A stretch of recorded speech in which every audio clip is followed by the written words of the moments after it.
నమస్తే, welcome to burning issue. ఎన్నికలు దగ్గర పడుతున్న వేళ తెలంగాణలో పసుపు రాజకీయం కొత్త కాకరేపుతోంది. దశాబ్దాలుగా కళ్ళు కాయలు కాచినెదురు చూస్తున్న పసుపు రైతుల ఆకాంక్ష నెరవేరుస్తూ టర్మరిక్ బోర్డు ఏర్పాటు గ్రీన్ సిగ్నల్ ఇచ్చారు ప్రధాని మోదీ. అయితే సరిగ్గా ఎన్నికల టైంలో ప్రకటించారని, ఇది పొలిటికల్ స్టంట్ మాత్రమే అని బీఆర్ఎస్ విమర్శిస్తోంది. దీనికి కౌంటర్గా ఇచ్చిన మాట నిలుపుకున్నామని, ముందు నిజాం షుగర్ సంగతి చూడండి బీజేపీ అంటోంది. ఇంతకీ పసుపు బోర్డు ప్రకటన వెనుక అసలు వ్యూహం ఏంటి?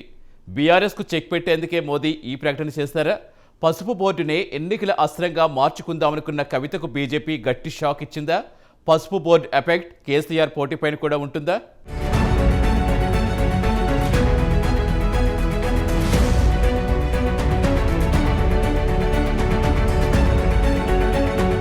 నిజామాబాద్ రైతుల చిరకాల వాంఛ పసుపు బోర్డు ఏర్పాటు. ఎట్టకేలకి కల సాకారమవుతోంది. కొన్నేళ్లుగా పసుపు రైతులు డిమాండ్ చేస్తున్న పసుపు బోర్డు ఏర్పాటు కాబోతోంది. తెలంగాణ పసుపు రైతుల డిమాండ్ మేరకు జాతీయ పసుపు బోర్డు ఏర్పాటు చేస్తున్నట్లు ప్రధాని మోదీ ప్రకటించారు. పాలమూరు జిల్లాలో పర్యటించిన ప్రధాని తెలంగాణకు వరాల జల్లు కురిపించారు. పసుపు బోర్డు ఏది అంటూ ఇన్నాళ్లు బీఆర్ఎస్ నేతలు బీజేపీని లక్ష్యం చేసుకుని విమర్శలు చేయగా, పసుపు బోర్డు ప్రారంభించడం చాలా హ్యాపీగా ఉందని మోదీ ప్రకటించారు. రైతులను తాము ఎప్పుడూ గౌరవిస్తామని, రామగుండం ఫ్యాక్టరీని ఓపెన్ చేయించింది తామే అని, కేసీఆర్ ప్రభుత్వం మాత్రం రుణమాఫీలు పథకాల పేరుతో అన్నదాతలను మోసం చేస్తోందని మోదీ ఫైర్ అయ్యారు. వాస్తవానికి పసుపు బోర్డు నిజామాబాద్ జిల్లా రాజకీయాల్లో ఓ హై వోల్టేజ్ టాపిక్. ఈ అంశం జిల్లాతో పాటు తెలంగాణ రాజకీయాల్లో సంచలనం సృష్టించింది.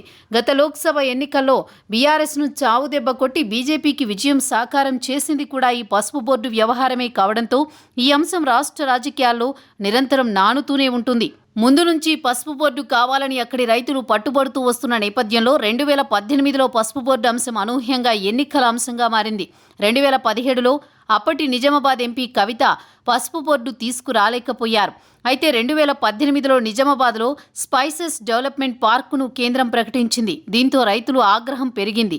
ప్రత్యేకంగా పసుపు బోర్డు కావాలని అడుగుతుంటే మళ్లీ స్పైసెస్ పార్క్ ఇవ్వడం ఏంటని ఆందోళనకు దిగారు.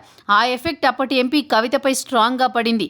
పసుపు బోర్డును తీసుకుని రావడంలో అప్పటి ఎంపీ కవిత ఫెయిల్ కావడంతో రైతులు ఆమెపై పోరుకు దిగారు. ఈ క్రమంలో ఏకంగా ఆమెకు వ్యతిరేకంగా 178 మంది రైతులు పార్లమెంటు స్థానానికి నామినేషన్లు వేయడం దేశవ్యాప్తంగా చర్చనీయాంశంగా మారింది. అంతేకాదు, పసుపు బోర్డు ఏర్పాటు, పంటలకు గిట్టుబాటు ధర కల్పించాలనే డిమాండ్లను కేంద్ర రాష్ట్ర ప్రభుత్వాల దృష్టికి తీసుకువెళ్లడమే లక్ష్యంగా నిజామాబాద్ పసుపు రైతులు ఎన్నికల బరిలోకి దిగారు.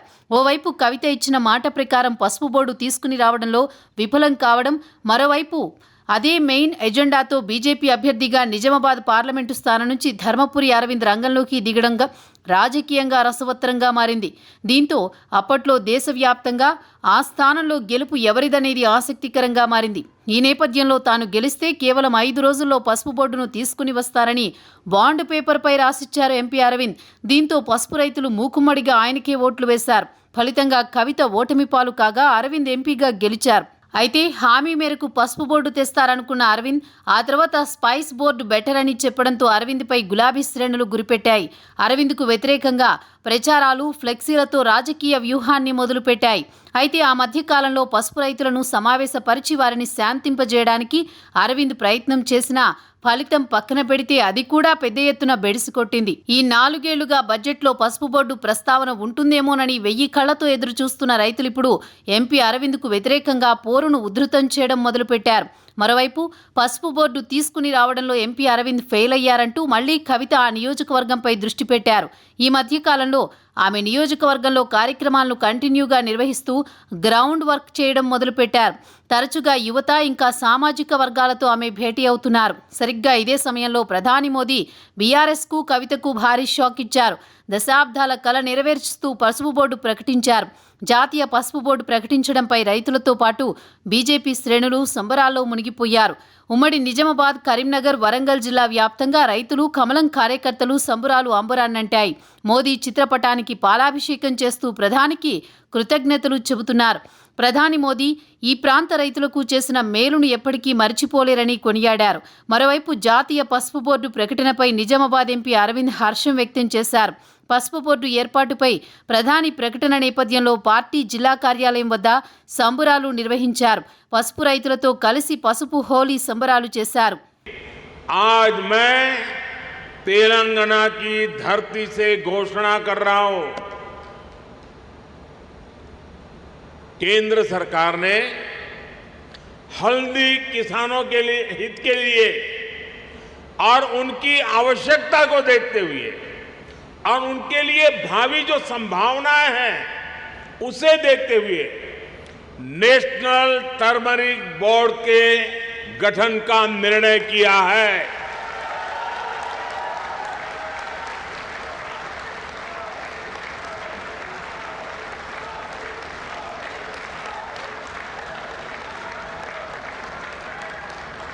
National turmeric board supply chain में वैल्यू एडिशन से लेकर इंफ्रास्ट्रक्चर के कार्यों तक किसानों की मदद करेगा।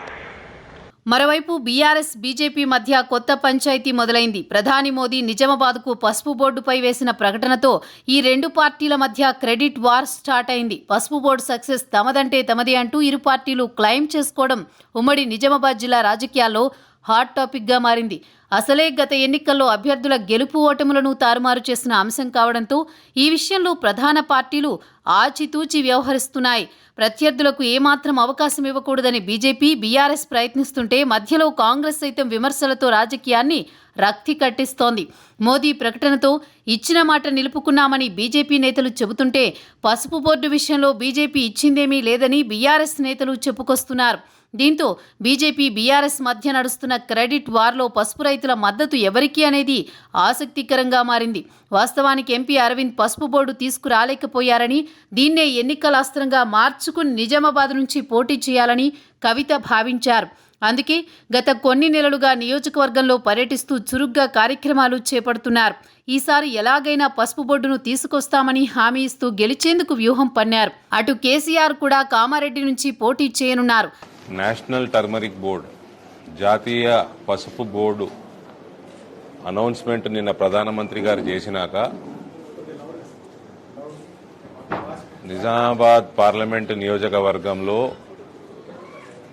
ప్రత్యేకంగా తెలంగాణ మొత్తంలో భారతీయ జనతా పార్టీ శ్రేణుల్లో ఒక పండగ వాతావరణం. ఉత్తర తెలంగాణలో రైతు సంఘాలలో ఫార్మర్ కమ్యూనిటీ ఓవరాల్గా చాలా ఉత్సాహంగా ఉన్నారు. ఆనాడు స్పైసెస్ బోర్డు రీజనల్ ఆఫీస్ రావడం జరిగింది. ఇదే అమిత్ షా గారు ఎవరైతే ఇవాళ పసుపు బోర్డు రావడంలో కీలక పాత్ర పోషించినరో ఇదే అమిత్ షా గారు నా ముందర ఫోన్ చేసి దేశము పసుపు ఎట్లా ఇంపోర్ట్ చేస్తుందని తిట్టిన దాఖలా నా ముందరనే తిట్టిండు. ఆయన ఎవరిని తిట్టాలో తిట్టిండు. పసుపు దిగుమతులు తగ్గించేసి ఎగుమతులు పెరిగేటట్టు చేసి పసుపు యొక్క యాక్టివిటీ పెరగడానికి regional office cum extension centre మనకిచ్చి బంగ్లాదేశ్కి రైళ్లేసి అనేక ఎక్స్పోర్టర్స్ యొక్క ట్రేడర్స్ యొక్క మీటింగ్ల ఫ్రీక్వెన్సీ పెంచుకుంటూ 30 కోట్ల బడ్జెట్ కేటాయించి పాలిషర్లు, బాయిలర్లు, టార్పాలిన్లు ఇటు వివిధ ఏవైతే రైతులకు ఉపయోగపడతాయో ఇటువంటివి వాళ్ళకు అందజేసి ఎప్పుడు కూడా పని ఆపలే, సిస్టమ్ని కొలాప్స్ కానియలే. అయితే గత ఎన్నికల్లో నిజామాబాద్ పార్లమెంట్, ఆదిలాబాద్ పార్లమెంట్ నియోజకవర్గాల నుంచి బీజేపీ గెలిచింది. ఈసారి కూడా ఈ రెండు లోక్సభ స్థానాలపై బీజేపీ కన్నేసింది. అటు రాబోయే సార్వత్రిక ఎన్నికల్లో కేసీఆర్ కుమార్తె కవిత మరోసారి నిజామాబాద్ నుంచి పోటీ చేయాలని భావిస్తున్నారు. సీఎం కేసీఆర్ కామారెడ్డి నుంచి బరిలో నిలబడి గెలుపొందితే బీజేపీ, కాంగ్రెస్ పార్టీలకు ఒకేసారి చెక్ పెట్టినట్లు ఉంటుందని అంచనా వేసుకున్నారు. కేసీఆర్ కామారెడ్డి ఎమ్మెల్యేగా ఉంటే దాని ప్రభావం ఉమ్మడి నిజామాబాద్తో పాటు ఆదిలాబాద్ జిల్లాపై కూడా ఉంటుంది. అందుకే ఒకే దెబ్బకు రెండు పిట్టల చందంగా కేసీఆర్ కామారెడ్డిని ఎంచుకున్నట్లు పార్టీలో చర్చ జరుగుతోంది. కానీ ఇప్పుడు సడన్గా పసుపు బోర్డును ప్రకటిస్తూ బీఆర్ఎస్కు గట్టి షాక్ ఇచ్చారు ప్రధాని మోదీ. సరిగ్గా ఎన్నికల వేళ బీజేపీ పసుపు బోర్డును ప్రకటించడంతో బీఆర్ఎస్కు ఎన్నికల అజెండానే లేకుండా పోయింది. ఇంతకాలం పసుపు బోర్డు హామీని బీజేపీ నెరవేర్చలేదని నిప్పులు చెరిగిన కవితకు ఇప్పుడు బీజేపీని నిందించడానికేమీ లేకపోవడం ఖచ్చితంగా మైనస్ అనే చెబుతున్నారు. పైగా కవిత ఢిల్లీ లిక్కర్ స్కామ్లో తీవ్ర ఆరోపణలు ఎదుర్కొంటున్నారు. ఆమె అరెస్టు కూడా నవంబర్ 20 తర్వాత ఖాయమనే వార్తలు వినిపిస్తున్నాయి. పైగా ఎంపీ అరవింద్ కవిత టార్గెట్గా తీవ్రంగా విరుచుకుపడే అవకాశం ఉంది.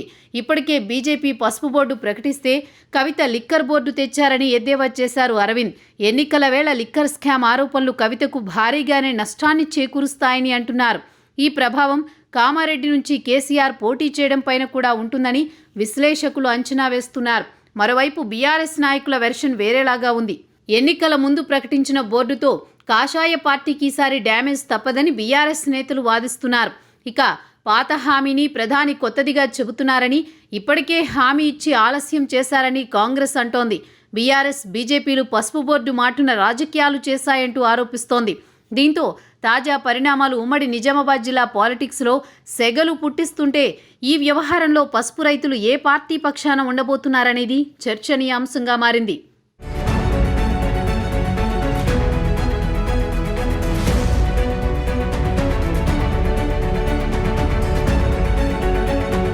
మరోవైపు మోదీ సభకు కీలక నేతలంతా దూరంగా ఉండడం హాట్ టాపిక్గా మారుతోంది.